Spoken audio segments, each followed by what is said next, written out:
If you cannot let them go, your nervous system is not telling you they are the one.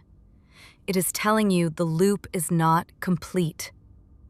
And that is a terrifying sentence for an anxious mind, because you have been trained to interpret intensity as meaning. You have been trained to believe that if you are still thinking about them, they must be special. And if your body reacts to their name, your bond must be real. But what if your body is not reacting to love? What if your body is reacting to activation? What if what you call longing is actually withdrawal? What if what you call fate is actually a nervous system pattern that formed under uncertainty, especially inside avoidant dynamics, where you got closeness without consistent structure? Today, I'm going to decode the nervous system reason you cannot let go so clearly that the spell breaks. Not by shaming you, not by telling you to be strong, but by showing you the structure underneath the craving, so you stop mistaking your body's alarm system for a romantic signal. By the end of this episode, you will have one filter that tells you whether you are attached to the person or attached to the regulation they provided, and you will know exactly why the hardest relationships to leave are often the least safe. Pause here for a second. If this helped your system settle, hit the subscribe button. PsychBond is daily psychology, and we decode avoidant and anxious patterns so you stop guessing.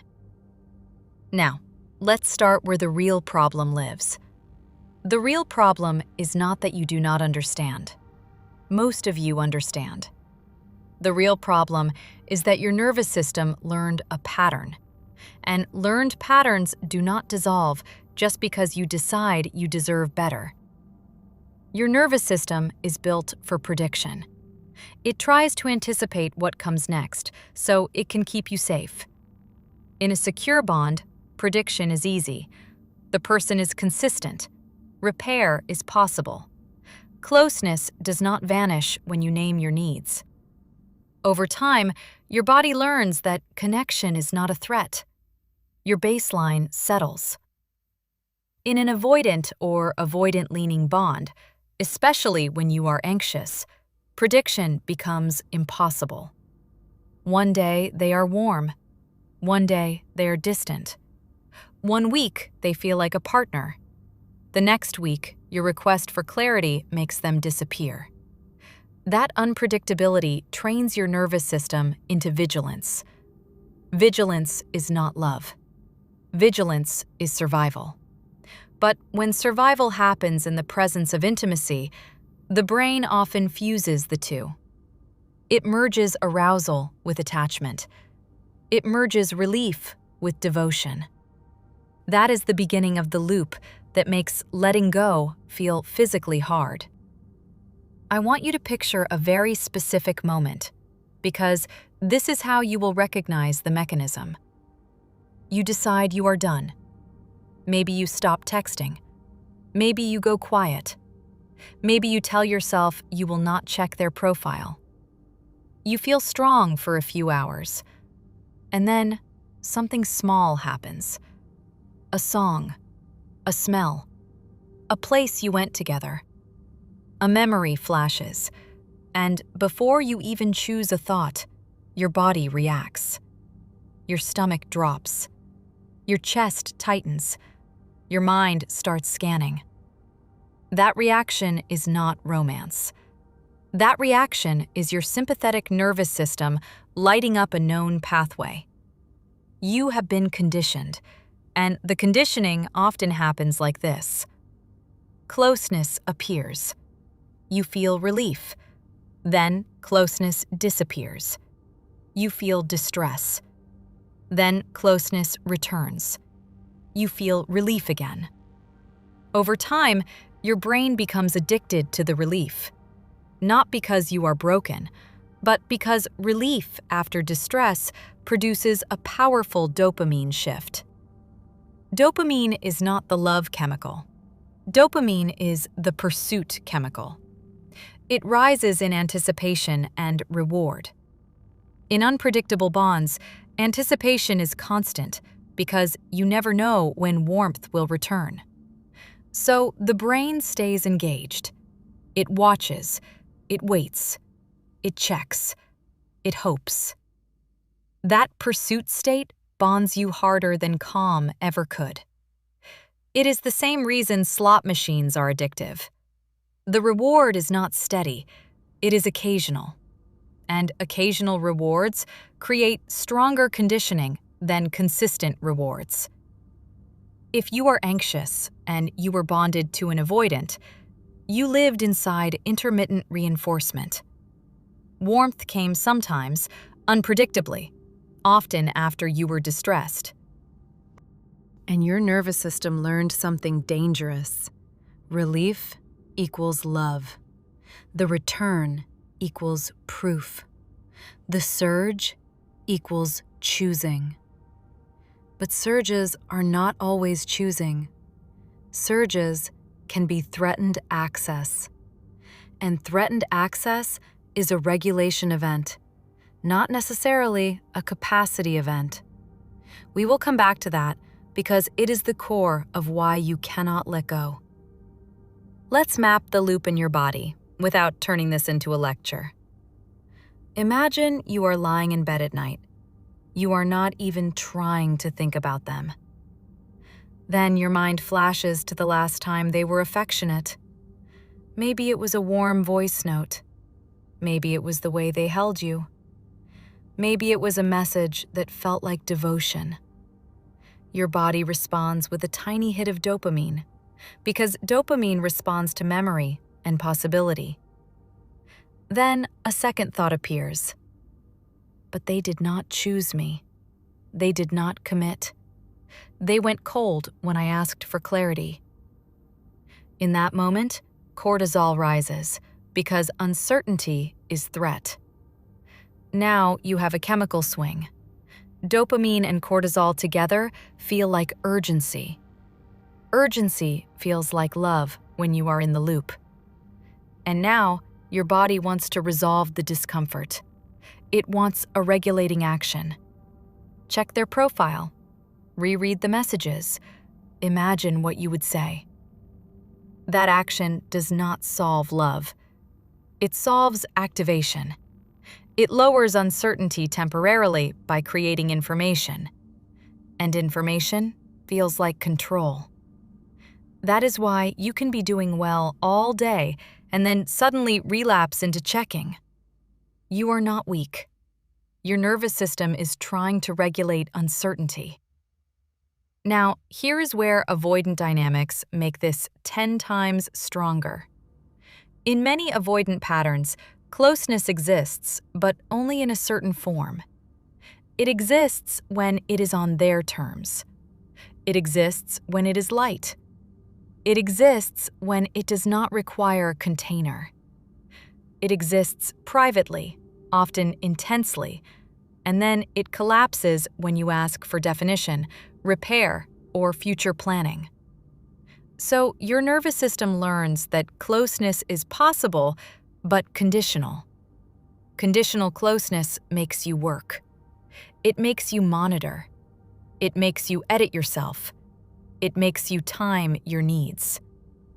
That is not a personality flaw. That is a nervous system adaptation.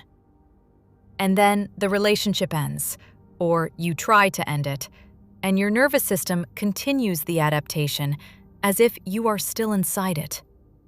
It keeps scanning for the condition that will bring warmth back.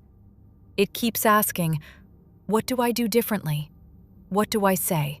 How do I approach? How do I be easier? How do I be safer for them? This is why letting go feels like losing oxygen. Because in the loop, your nervous system tied safety to their responsiveness. When they were warm, your body relaxed. When they were distant, your body activated. That is a conditioning pattern. The brain begins to treat their availability as a regulating substance. So when you remove them, your body experiences withdrawal. And this is the piece nobody tells you when they say, just move on.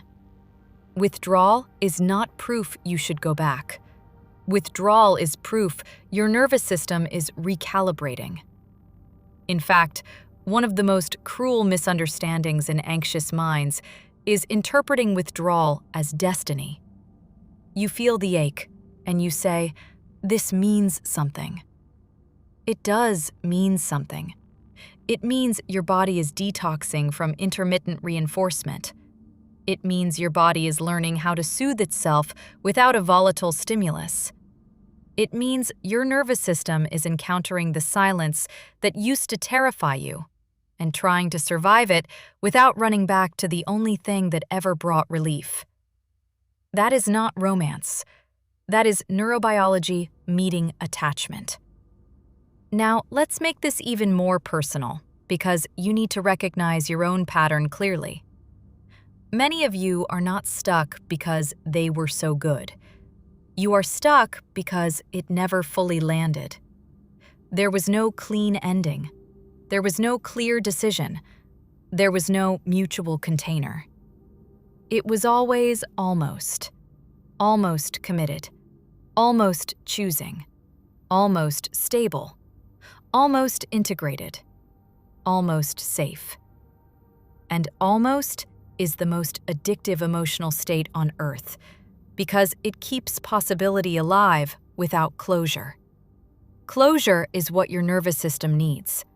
Without closure, your brain keeps the file open. It continues processing. It continues revisiting. It continues replaying. You think you are thinking about them. You are actually thinking about the unresolved. Unresolved equals uncertainty. Uncertainty equals threat. Threat equals activation. Activation equals obsession. Now we need to name the identity layer, because it is not only chemistry. When you bond to someone intensely, you also bond to the version of yourself inside that bond. The hopeful version, the chosen version, the future version. You start imagining your life with them. You imagine certain milestones. You imagine becoming calmer once they finally commit. You imagine that once they choose you, your nervous system will settle. So when the relationship ends or stays undefined, you do not only lose them, you lose the imagined self. That loss can feel like identity collapse. And identity collapse creates more activation. Your nervous system says, restore the future, restore the possibility, restore the story where this ends with choosing. That is why you keep going back mentally. Because going back mentally restores possibility. Possibility reduces despair. Possibility creates dopamine. Dopamine feels like relief. So you become addicted to possibility itself. This is why you can stop contact but still stay bonded.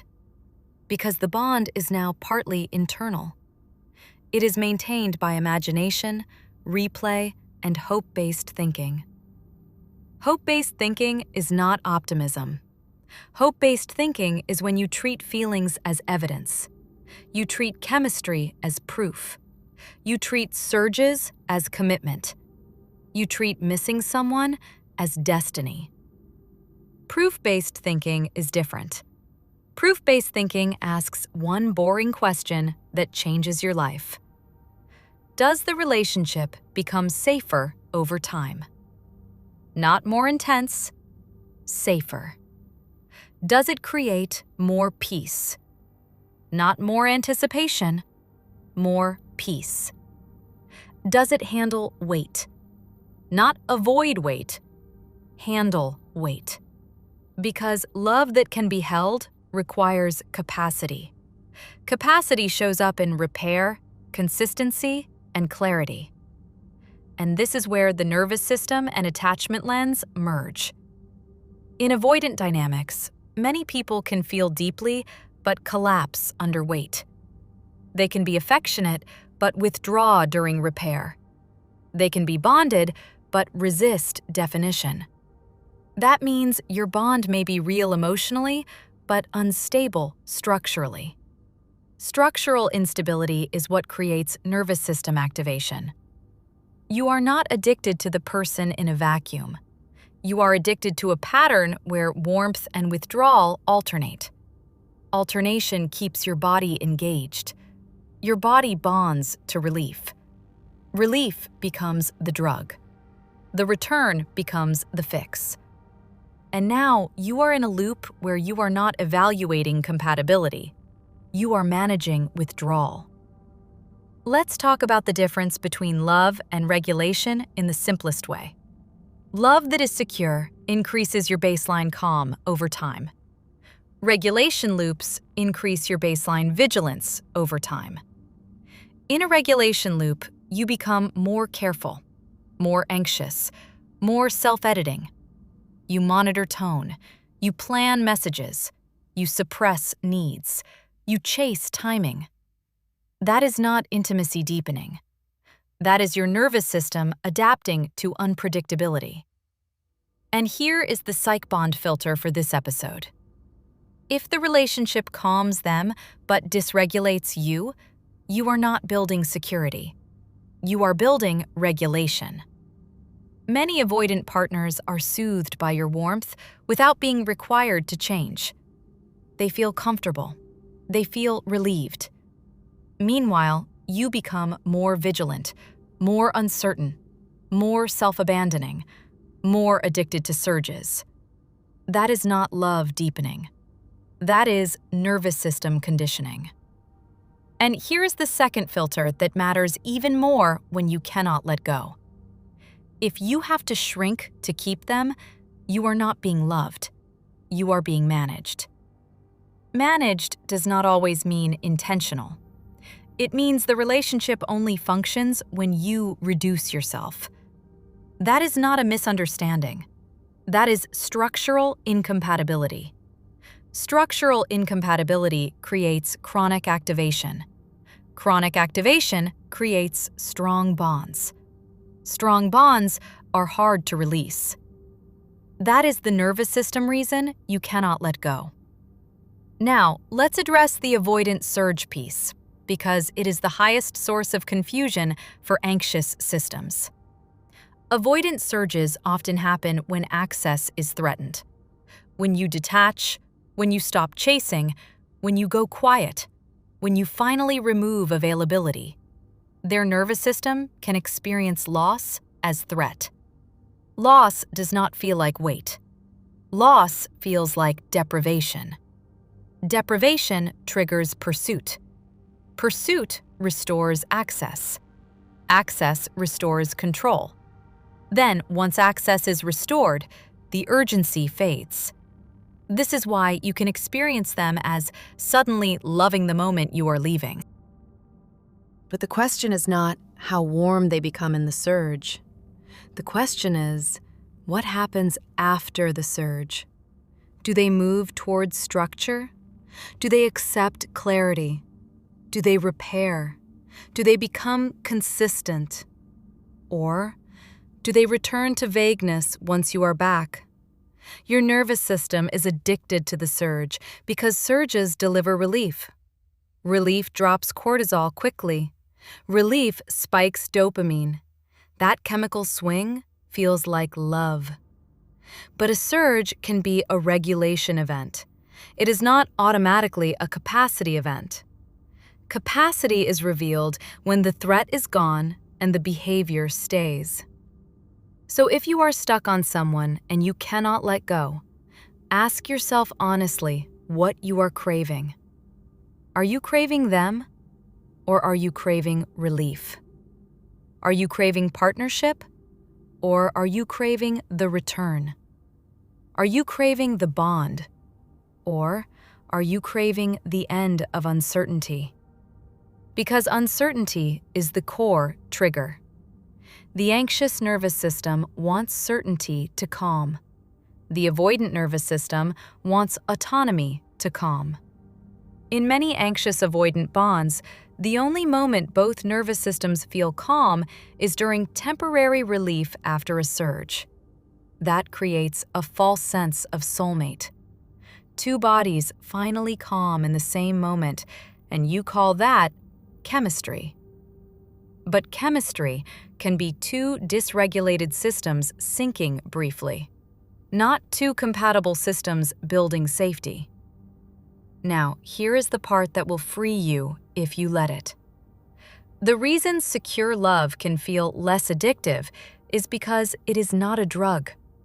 It does not spike and crash. It does not require you to earn warmth. It does not make you scan. It does not make you shrink. It does not make you beg for clarity. It is not always perfect, but it is repairable. And repairability is everything.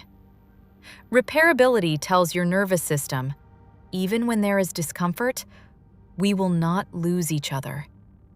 In avoidant dynamics, repair often triggers withdrawal. Withdrawal tells your nervous system, when there is discomfort, connection is threatened. That creates fear. Fear creates attachment intensity, so you stay bonded. Not because it is good, because it is uncertain. This is why some of you feel calmer when you are in pain. Pain is familiar. Pain makes sense inside the loop. Calm feels unfamiliar. So your nervous system searches for the old pattern. Now we need to talk about what letting go actually requires, without turning this into a checklist or exercises. Letting go is not a decision. It is a process of nervous system deconditioning. It means you stop feeding the anticipation loop. Anticipation is fuel. Checking is fuel. Fantasy is fuel. Replaying is fuel. Keeping the file open is fuel. Every time you run the story, you reinforce the pathway. And the pathway is not moral. It is neurological. Pathways strengthen with repetition. So you can be very smart and still be trapped, because intelligence does not override conditioning. What overrides conditioning is consistent new input, safety input, clarity input, predictability input. This is why boundaries matter. They reduce unpredictable stimuli. They allow your nervous system to downshift. At first, downshifting feels like emptiness. It can feel like grief. It can feel like boredom. But boredom is often just the absence of adrenaline, and adrenaline was what you called love. So you need time to relearn what peace feels like. Peace is not fireworks. Peace is not obsession. Peace is not a constant high. Peace is knowing where you stand. Peace is not scanning. Peace is not bargaining. Peace is not decoding. Peace is a stable container. And if peace feels unfamiliar, it is likely because you have been living in almost chosen, almost secure, almost defined, almost repaired, almost progressing. And almost is addictive because it keeps possibility alive without requiring proof. Proof is the antidote. Proof-based thinking does not ask, do they love me? Proof-based thinking asks, can they hold me? Can they hold clarity? Can they hold repair? Can they hold consistency? Can they hold progression? Can they hold relational weight without collapsing? If the answer is no, then your inability to let go is not a sign you should return. It is a sign you are detoxing from a loop. And detox feels like craving. Detox feels like missing. Detox feels like urgency. But urgency is not truth. Urgency is chemistry. Now, Let's close the loop with one last reframe that will help your nervous system settle. You are not trying to stop loving someone. You are trying to stop being regulated by someone. That is the difference. Love can remain as a memory. Love can remain as gratitude. Love can remain as a chapter. But regulation dependence is what hurts. Regulation dependence is when your nervous system cannot stabilize without their presence, their messages, their warmth. Now let's close the loop with one last reframe that will help your nervous system settle. You are not trying to stop loving someone. You are trying to stop being regulated by someone. That is the difference. Love can remain as a memory. Love can remain as gratitude. Love can remain as a chapter. But regulation dependence is what hurts. Regulation dependence is when your nervous system cannot stabilize without their presence, their messages, their warmth. And the way you reclaim power is not by becoming cold. It is by becoming clear. Clear with yourself about what this was. Clear about what it did to your baseline. Clear about whether it became safer over time. Clear about whether you had to shrink to keep it. Clear about whether surges replaced structure. Once you are clear, your nervous system eventually catches up. Not overnight, but it catches up. And one day, you will notice something small. You will think about them, and your chest will not tighten. You will hear their name, and your stomach will not drop. You will remember the warmth without being pulled into fantasy. That is when you will know the loop completed. Not because they came back, but because your body stopped needing them as a regulating substance. And that is the real freedom. Not getting them to choose you, but no longer being controlled by the possibility that they might. Welcome to PsychBond. You're safe here.